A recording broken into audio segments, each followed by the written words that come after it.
Don's milking cows. That's if he can round them up first. See if he delivers in 45 minutes. Now, though, on BBC One, heartless romance fraud at its worst. It's been a time full of opportunities for unscrupulous scammers. A time where loneliness and isolation have been preyed upon like never before. Cases of romance fraud have skyrocketed. It can be an emotionally and financially devastating crime, with victims losing an average of £10,000. Whether you're retired, a teacher or a doctor, it could happen to anyone. I can't believe that I believed them. So we're back to expose the lies behind these audacious cons and to try and stop the scammers in their tracks. We'll be revealing the tricks these scammers will use to cheat and mislead. They're exchanging information and these can be moved around on a dark web. And meeting the teams working day and night to bring them to justice. There's a place out the door. And as ever, we'll have everything you need to know to make sure you and your money stay safe. Who the are you? Don't swear at me, pal.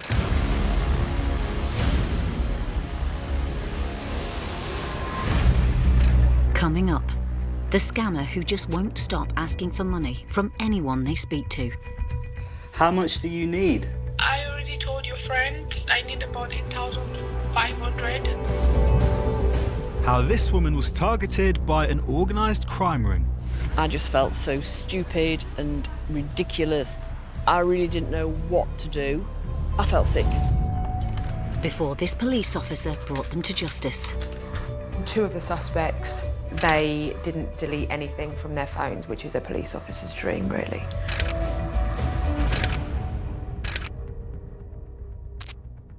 We've been contacted by someone called Graham. His friends and family are worried he's being ripped off by a lady called Maryanne. Let's take a look at his video. I was married for 33 years and the kids had left home, and with my illness starting, MS, it sort of took the drive out of me. Multiple sclerosis. It's where the myelin is stripped off your nerve lines in the body. It's all to do with the immune system. The immune system of the body sort of attacks itself. With MS, days are different. You can have a good day one day and better day, a bad day straight after. To be honest, me and Helen were just drifted apart. I'd come across this website, Plenty of Fish, with Maryanne. It was nice to have that company, which might progress to something more than company. When we first met in January 2019, she told me that she was half American, half British. I mean, she was bubbly, she was good fun. She was nice to talk to, and that's drawn me towards her as well. And it was from that point, I was able to help her a bit with money. And it was then only when I'd sold my house in March of this year that I was able to send big lumps of money to her. We had this understanding that it was only ever going to be a loan. And it was getting more up to a crescendo where she could be with me within days. I'd sent her more money. And of course, ultimately, it didn't happen. She never turned up. I cannot believe he sold his house. Yeah, I think he's clearly vulnerable as well. I mean, he's been, he's got kids and divorced and, is like anybody looking for love, I guess. And obviously she's telling him she's going to be with him within days, so obviously he's paying more and more money. It's like dangling the carrot, really, isn't it? Yeah. Whilst Ashley examines the documents and photos, 60-year-old Graham is travelling from Chesterfield to meet me, so I can find out more about how he fell for Maryanne. Graham used to live in the fast lane. A keen motorbike racer, he even won the Isle of Man TT in 2005. But since his marriage broke up, he's been looking for that special someone with similar interests. You were single, separated, then you decided to try online dating. Yes. And that's where you got in touch with this one particular girl. That's right. What's her name, Maryanne? Maryanne, yeah. Graham was delighted to find that 39-year-old Maryanne shared his love of bikes and faith in God. Your chats initially just friendly and Yeah, exactly that. talked about your your passion both for the church and everything as well? Yes, yeah, and the bikes, and so she knew everything about my life, so... Okay. Like I thought I knew everything about her. Yeah. Where did Maryanne say she was from? She was originally from Oxford, but she was keen to carry on with the parents' business. And that's why she ended up... She was based in Dubai. Maryanne told Graham that she was a gold trader and was currently in Dubai on business. What's more, she had 200 kilos of gold that she wanted to bring back to the UK. But she couldn't unless she paid hefty export and import taxes. She did always say that she took over a parent's business. She needed £18,000 for hotel bills and so on and so forth. And she'd got goods that she was buying along with this business, and she needed to get these goods back into Britain. Maryanne's business trip had to be extended indefinitely while she sorted out how to get the gold bars into the UK. She asked Graham to foot the bill for export taxes, as well as her hotel fees while she was in Dubai. So she'd actually gone to get these goods together with a view to actually bringing them back to England. Like a business transaction? That's right, and get them back home. And she needed your help to get... That's right. Exactly that, and hence the reason. And of course, she ended up having quite a lot of money of mine. Over the next few months, the couple texted and chatted regularly about their faith, love of motorcycles, and plans for their future together once Maryanne had returned to the UK. But several months later, Maryanne was still stuck in Dubai, without access to the cash she needed to release her gold. She begged Graham for even more help, which she promised would be repaid on her return. And she was saying this was all about business deal and trying to get back in the country and paying off bills. She did say all the time, categorically, she said as soon as she's back, she can go to her bank account, because she couldn't get access to what's in her bank account in the Citibank in Oxford until she presents herself to the bank. Over 6 months in 2019, Graham sent Maryanne £17,500 to help with food, accommodation and different fees for the security company that was holding her gold. Graham encouraged Maryanne to access her own money, but she explained this wasn't possible without attending the bank in person. I said, why don't you get onto the bank and get the money shipped out to you so you can sort it? She says, no, she has to present it. I've actually seen a letter from the Citibank that's she has to present herself to get access to the money. But she always said that when she gets back, she can pay every bit of money off. Yeah. So you asked for proof occasionally from time to time? Oh, yeah. Emails, receipts from money being passed on. I mean, there is a lot of documentation through emails as regards family, what a father used to do. So she sent you various documents? Yes, she has. Graham also began to speak to friends of Maryanne's online as their relationship grew closer. She even put him in touch with authorities that would back up her story, specifically Interpol, when he became concerned this may be a scam. Sarah, her name was. She knew what was going on. She was very supportive. Both her and her brother are quite keen to sort of help get this together, and also connected with the Interpol. There was somebody from Interpol. So it's almost like you've had a few people try to corroborate her story, if you like. Yes. Okay, which then makes it more believable to you, I'm guessing. Yes. Okay. Your friends and family, what do they make of Maryanne? They don't believe it. Yes, my dad has actually spoken to her on the phone, because I suggest that Maryanne actually speaks to my dad. The trouble is, because he's struggling hearing-wise, he could only just hear her. Despite his dad not being convinced by Maryanne's phone call, Graham believed her intentions were good. He continued to assist her financially in the understanding he was securing her return to the UK.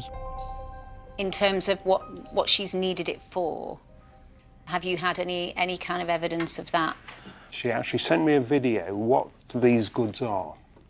Okay. And it was 200 kilo of gold. Okay. Which all of a sudden, I mean, straight away, I don't want any benefit from the goods or whatever. I said I just want her. Yeah. Forget the rest. Graham's main focus is to help Maryanne return to the UK so they can finally meet in person and start a life together. So as far as you were concerned, this is legitimate? Maryanne's got all the paperwork. She says you've got all the paperwork for paying the authorities to actually get this gold transferred, and she's got a way of getting it transferred, etc. All because it's all connected with the parents. But with tens of thousands of pounds sent to Maryanne and no sign of her or the gold, things just aren't stacking up. Graham has conducted a lot of his relationship with Maryanne over email. His conversations with Interpol and other authority figures, all of whom appeared to corroborate Maryanne's story, also took place over email.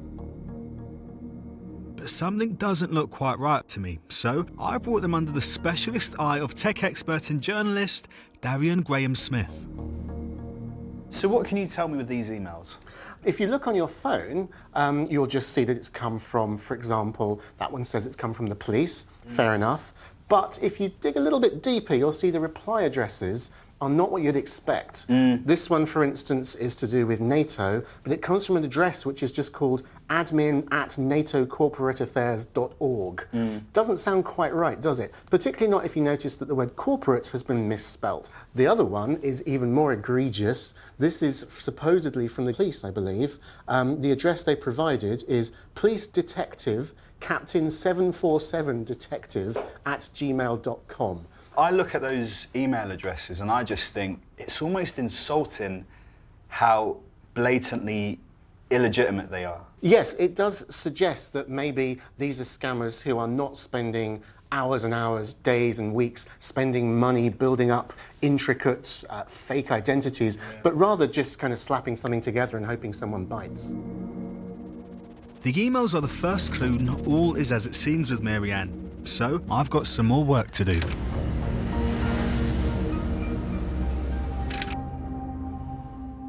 In order to keep up with Maryanne's request for money, 60-year-old TT champion Graham sold his precious vintage motorbike.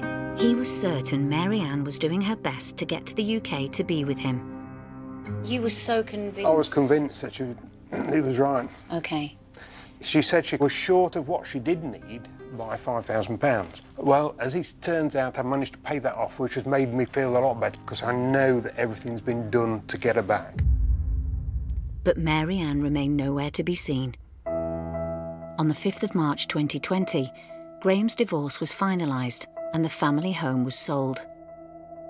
15 days later, Maryanne announced that she could finally come home from Dubai. It just required some more money from Graham to cover additional hotel bills and the final import taxes on the gold.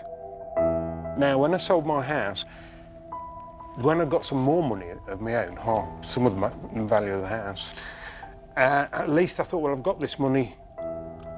We could see that it would actually work. So in just 2 months, Graham paid almost £50,000 to Maryanne in a bid to get her back home.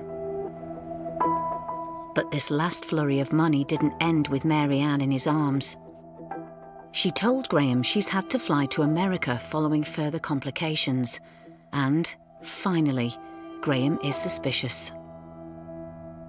She needed some extra money for £1,500 toward her hotel bills. I knew that was coming and I paid that off. But now it's left me with nothing.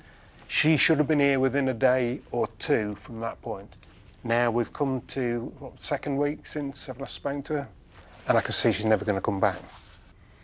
So, how many years is it since you've started speaking?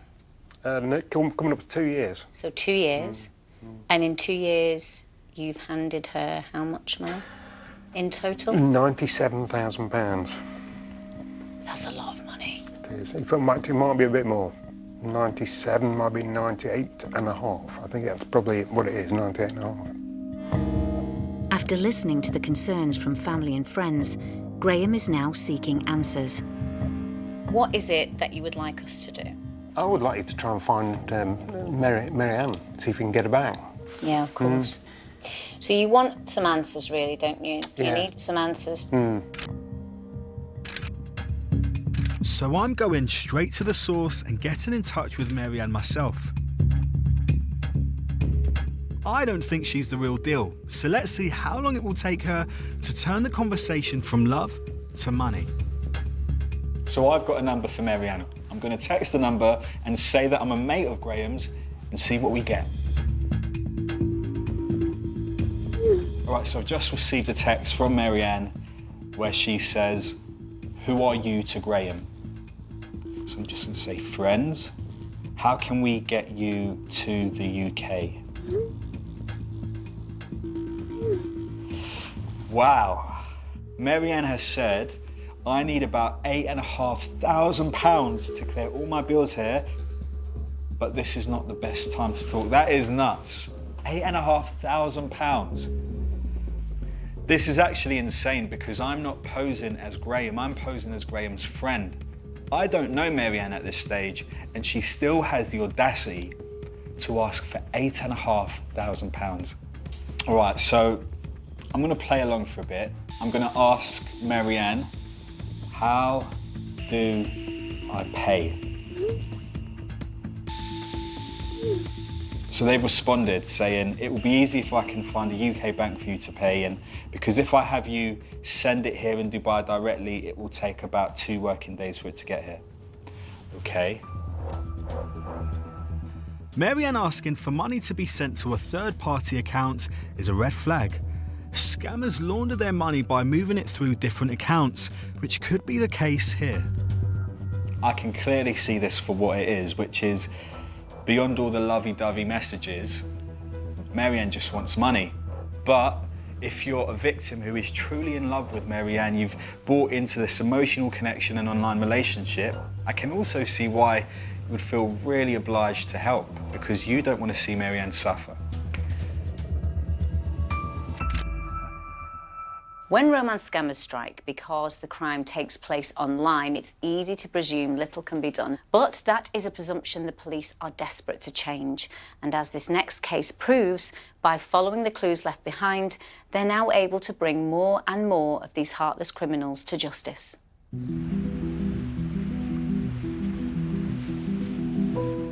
Retired nursery nurse Di Pogson enjoyed 30 years of happy marriage before her husband developed a brain embolism and died. It was very quick and really quite unexpected, and that left me in a very dark place. Life was rubbish. Being on my own, I got the dog, who, bless her, she's lovely, but it's not the same as having a real life person to talk to. A couple of years after the tragic loss of her husband, Di decided to join the dating site Plenty More Silverfish in the hope of finding companionship. There she met a man calling himself Kevin Thompson. The two exchanged their life stories and photographs, photos which Di has since deleted. He seemed genuinely interested in me as a person and not just wanting a one-night stand. Kevin was an international businessman. He told Di that he was also a dog lover and that his wife had died very suddenly. Shortly after they met online, he flew to China on a business trip and had put his dog into kennels while he was away. The first time he asked for money was he'd texted me to say that he was really worried. His dog had become very ill in kennels and the vet needed the money before they would treat it. I did question, can I not pay the vet direct? Well, no, it's a private vet and they don't work like that. When Di asked Kevin why he couldn't pay the £450 vet bill, he told her that something had happened to his credit card and it hadn't been working since he'd arrived in China. He said, "You would be doing me a huge favour and, potentially saving my dog's life. If my dog was in dire need, you would hope that somebody would have the compassion to help." And that's what I did. Then another bill arrived from the vets, and Kevin called on Di to pay it yet again. He promised he would pay her back, hopefully in person. With their relationship becoming more intense, the couple made plans to meet in London as soon as Kevin returned from China. He said he thought he was falling in love with me, that he had very strong feelings for me. He, couldn't wait to meet the family, couldn't wait for the dogs to get together and go for nice walks and all the things that you would do as a couple. But Kevin's requests for cash quickly started to snowball. He'd hit some difficulties with Chinese authorities and had to cover significant legal expenses. Needed to pay the Chinese government, but had to pay his lawyer. The lawyer would transfer the money. But by that time they've got you, you've paid, and if you don't, you won't see me again if you don't pay. Fully invested in Kevin, Di was now transferring him thousands of pounds without telling a soul. The money side of it was kept very privately, didn't tell anybody. My daughter was concerned about meeting him in a public place. We're not going to go anywhere. They wanted me to be back to the person that I was pre their dad dying. But that happiness was coming at an enormous cost. After just 5 weeks, Di had given Kevin £40,000. She'd used all of the money she received after her husband's death, all of her savings, and also taken out a £20,000 loan. There was always you will get it back. Things seemed to be, there might be something in it because we got on really well. Di felt she had no reason to suspect that Kevin wouldn't keep to his word and pay her back when they met in London. Kevin told her he would bring a cheque for £60,000, enough to cover what he borrowed from her and the interest she was paying on her loan. He said, we'll meet on the Saturday night and I'll bring you your cheque and it'll be worth your while. You've done me a huge favour and saved my face in front of the Chinese government. On a Saturday evening in December 2018, Di waited in a hotel lobby for the man she thought would change her life forever. After an hour and a half, she realised Kevin wasn't coming. I was extremely upset, very, very disappointed, felt let down. Despite letting Di down in London, Kevin continued to ask for cash. When Di said she had nothing more to give, he piled on the emotional pressure and suggested she pawn her wedding rings. He said, if you don't trust me, then what's the point of us even talking anymore? You daren't believe that you've been scammed. But it wasn't until I had nothing else to give and I refused to pawn my rings that he stopped contact.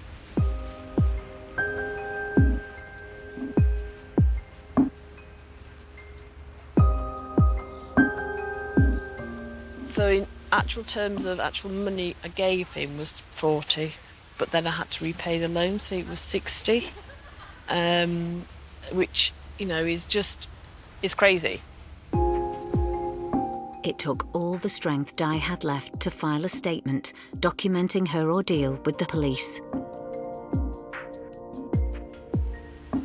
I felt sick because having to tell somebody you've been stupid, that you have done this, and just having to admit it to somebody else was dreadful. Di thought it was all over. But there was someone more than 250 miles away who had other ideas. My inspector came over and just said, Becky, we've got a job from division. It's been sat with them for 6 months. For various reasons, it hasn't been progressed as much as we would like. Later in the programme, we'll find out how DC Rebecca Mason was able to use Di's case to help break a Midlands crime ring that had left many victims with broken hearts and emptied bank accounts.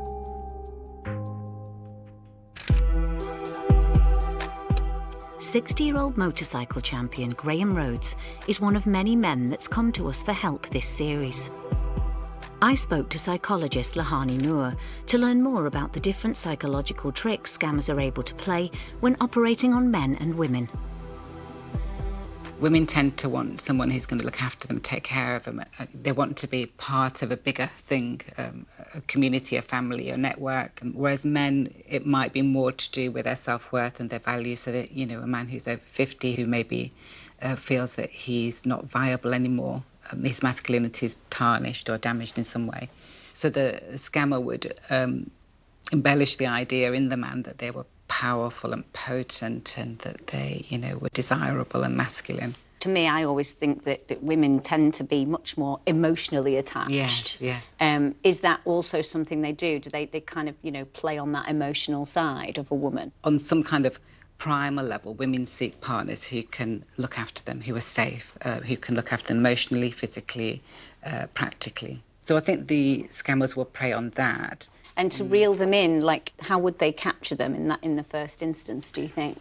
The attachment starts the minute you see the photograph and the very, very first sentence or word. So straight away you're thinking, is it you? Is it going to be you? Are you going to love me? Are you going to give me what I need? And just continuing to respond with nice, kind words, with attentiveness, and again, that reflection, reflecting back what the person is telling you, either through word or action. That's how we rein people in. Suddenly, Graham's connection to Maryanne over religion and motorbikes is starting to make more sense. Graham appears to have fallen victim to some of the psychological techniques Lahani has discussed with Kym. I've already found out that the emails Maryanne sent to Graham were suspect, and in my text conversation with her, she's asked me for £8,500. I passed on Maryanne's details to Sam Cooper from the Rogue Data's private investigation agency, and I'm meeting up with her to find out some of the things she looks into when she's examining potential romance fraud. Obviously, we've got a name and a location and a profession. So very quickly, it's easy to check out the name, the area, and what they do for a living. And normally, you'll find an easy match, especially if it's an unusual job that they do. So in this instance, she's a gold trader. Being a gold trader, you would expect to find a listing, a contact details with the name and the area. It's very unusual. Having put all the details in, it returned a negative result, which, you know, is the first red flag. So just to be clear, that name doesn't exist? What does it mean? There are plenty of people called Maryanne Smith, but I couldn't find a Maryanne Smith based in Oxford who is a gold trader. Okay. So you need to look at all the variables. Yeah, so that's actually a quite significant discovery you've made. This person doesn't exist in the location that they say they do, is that right? That's right. So it's the name, job, location that you've done? Yes, and you'll find a lot of the time the scammers do have unusual professions. Yeah. So it actually makes that search quite simple to do. I always say it's not about who they are, it's more about who they are not. Is there anything else? Moving on, there was a letter addressed to Maryanne Smith from Citibank. Looking at it closely, when I enlarged the logo on the letter, you could see it had very, very frayed edges. That logo had been reproduced. Oh my days. And even though the address and phone number detail was correct, the logo had been recreated. It sounds as if Graham is being scammed. I'm positive he is being scammed. We've seen how criminals use psychology and technology to keep victims like Graham on the hook. For Di Podgson, it was her love of dogs that was exploited to get her to pay up. Overall, this retired nursery nurse was scammed out of £40,000 by the man she believed to be international businessman Kevin Thompson. I just felt so stupid and ridiculous. I really didn't know what to do. I felt sick. Realising that she had been scammed, Di reported her ordeal to Action Fraud and the police. Meanwhile, more than 250 miles away, DC Rebecca Mason had been handed a new case involving a criminal gang using dating sites to scam their victims. So for this case in particular, I had 2 victim statements, one handwritten, one was a video interview to go through, plus 7 suspects' bank account details, so bank statements going back 6 years or so, to analyse. There was a Surrey victim, so I only had her to go on. From there, I contacted Action Fraud. The charity Action Fraud passed on the information they had, including Di's recent report, to them. I think I got another 40 Action Fraud reports of people that had been victim of this particular gang. Out of that was Di. So when I rang her up, I was sort of working my way through this list of 40. It made me feel better because I wasn't the only one that scammed quite a few. She just came across as such a genuinely nice human being. I know she was vulnerable by circumstance. DC Mason set about analysing the tactics the gang used to target Di and coerce her out of £40,000. She'd printed off these Skype messages. As we were going through it together, I could see the manipulation, the grooming that this group were doing to her. It feels good to finally find a special woman like yourself to share my life with. So he is paying her compliments, and this is quite early on. But you can easily see what started off as quite a nice conversation, very flattering, offering her the world. And then as it goes on and the requests keep coming and she is challenging that a bit more, you see him turn, or them turn. And it's when the manipulation starts. When Di's talking about her dead husband, here he's saying, I cannot replace him, but I promise you, wherever he is, he will be happy with what you have found. So come on. They're tugging at the heartstrings, something so personal and something so horrific for Di to go through. They're even exploiting that. Rebecca and her team identified the owners of the bank accounts that Di and the other victims had transferred money into. At this stage, they didn't know if they were actual scammers or money mules. So in this case, we did warrants at these addresses off the back of that money transfer. So we thought, we've got enough. They've had thousands through their bank account. So as soon as we got in the door, they were arrested and their house searched. We were able to take electronic devices. And in the end, that's what linked the suspects to this case, to prove they were this online persona. And these phones were a treasure trove of information, proving that this criminal gang were running a series of fake online identities. 2 of the suspects, they didn't delete anything from their phones, which is a police officer's dream, really. These are photographs from Nicholas's phone. He lists a load of telephone numbers with names underneath. Save this. Hey lovely, this is my new number, just activated my brand new iPhone. Ha ha, I miss you, how's your day going? Now that's a bulk message they're sending to these women they've met online. We were able to identify a sort of a chat network between each other, discussing what messages to send to what women, what persona they were going to use, login details of different online dating accounts that they'd used. They even made the point of specifying in there that they only would target British women and American men. These scammers posed as Kevin Thompson, Kevin Churchill, and other identities in order to con over 40 women here in the UK. Convincing any of the victims to go on record wasn't easy, which is why DC Mason was so grateful for Di's bravery. If it wasn't for my 2 that had come forward, we wouldn't be here now. People don't realise how important it is for the victims to come forward in any police prosecution. I couldn't go to court without the victims. Without them, I haven't got a case. The fraudsters rely on these women not coming forward. I was so glad that I'd been able to go to the police and tell them, because if I hadn't, then, and if the other lady hadn't, they would have got away with it and they would still be doing it.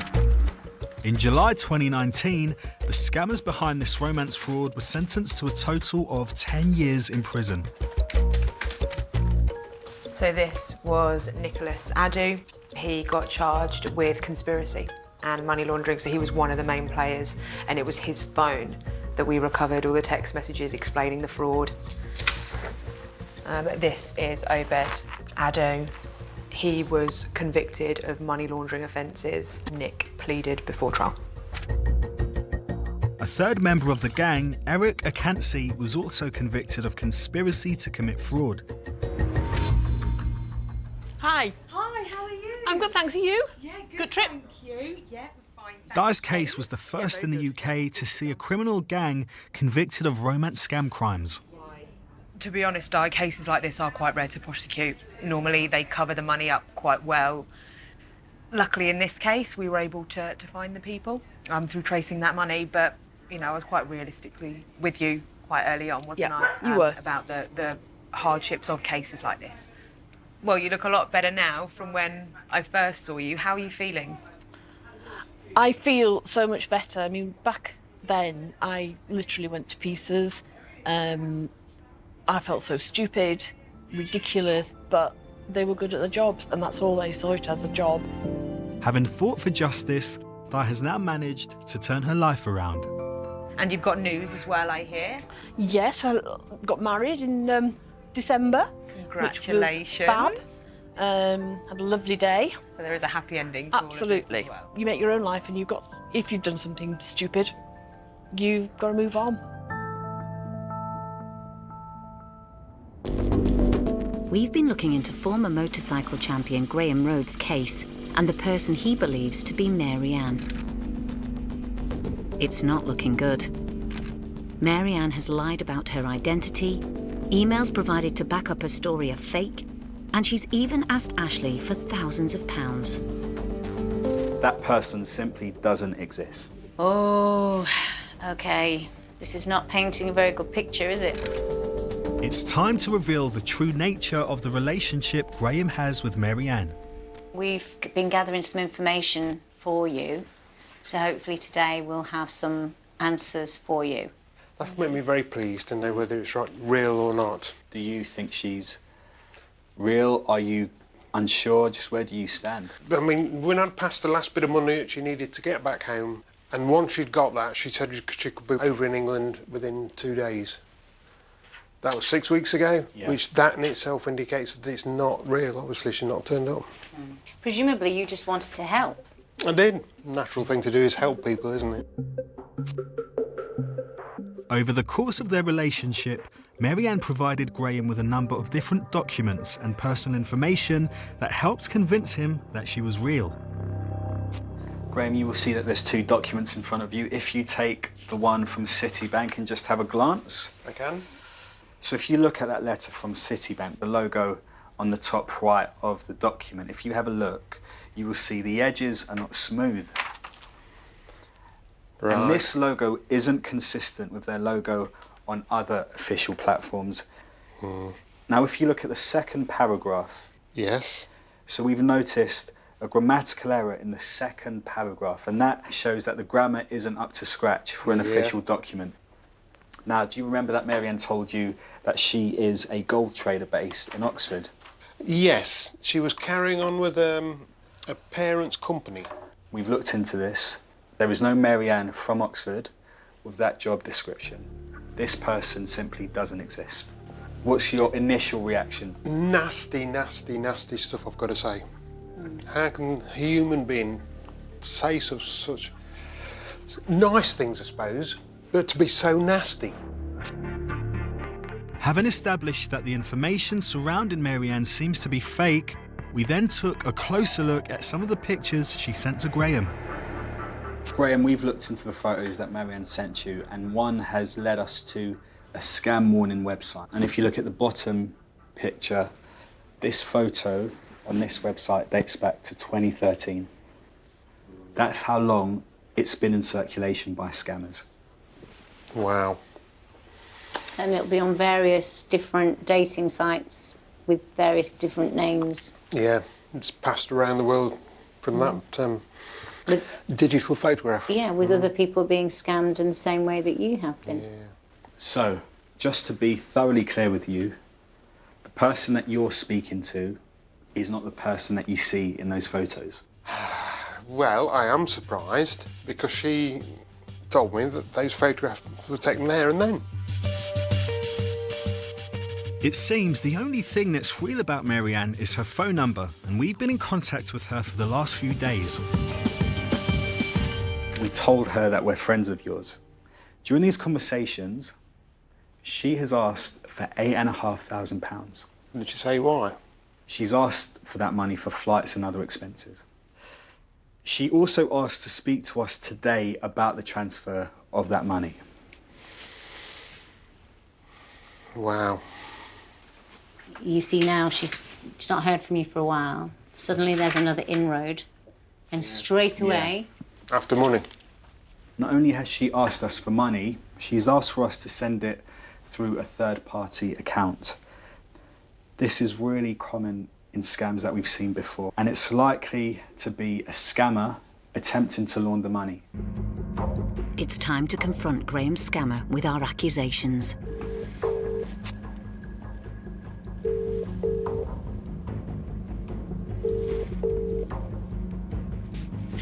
Hello? Hello, Maryanne? Hello, Graham. Is that you? It's me. How are you? I'm alright. I've missed you. It's just been terrible. Has it? What's wrong? Terrible. It's a very, very long story. We haven't spoken in a while. I've had to go through so many stress over here. All I want to do right now is to just come back home. Yeah. I've spoken to your friend about how he could help. So I don't know if you could give him the go-ahead to make the payment. How much do you need? I already told your friend I need about 8,500. That should be okay to sort Yes. out my hospital bills and to sort out everything I need over here. Okay, well look, Maryanne, I am so sorry to tell you, I'm not actually Graham. I am working with Graham, but my name is Ashley John Baptiste, and you are being recorded for broadcast on the BBC. We've been filmed... Put it down straight away. Yeah. Straight away. Yeah. That is absolute textbook. Scammer. Yeah. I can see that you're frustrated. Very much so. Did you recognise her voice? I've got to say that when I've spoken to her, she's always been more chirpy, cheerful, that sort of voice. Mate, sorry to have to present that information to you. That's all right. I'm grateful. I'm really grateful because you give me closure. Is that what you feel now? Yeah, it is. And thank you for telling your story today, because people watching this, they will get a lot out of it, and you will have helped somebody somewhere. Good, that's really what I wanted to do. Yeah. Don't let anybody else be trapped in the same method. Extremely disappointed. I'd hoped that it might have been for real, and obviously that's proof that it isn't. It's given me peace of mind, because it's given me closure on a long issue of being scammed. 2 years of being scammed.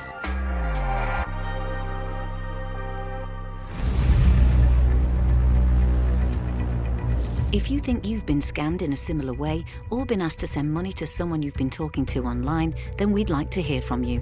Email us at loveormoney@bbc.co.uk. Join us again. I'm frightened what people would think and say. As more victims part with life-changing amounts of money. He tried to get me to get a credit card for 50 grand. And details of organisations offering information and support with fraud are available by going to the Action Line pages of the BBC website.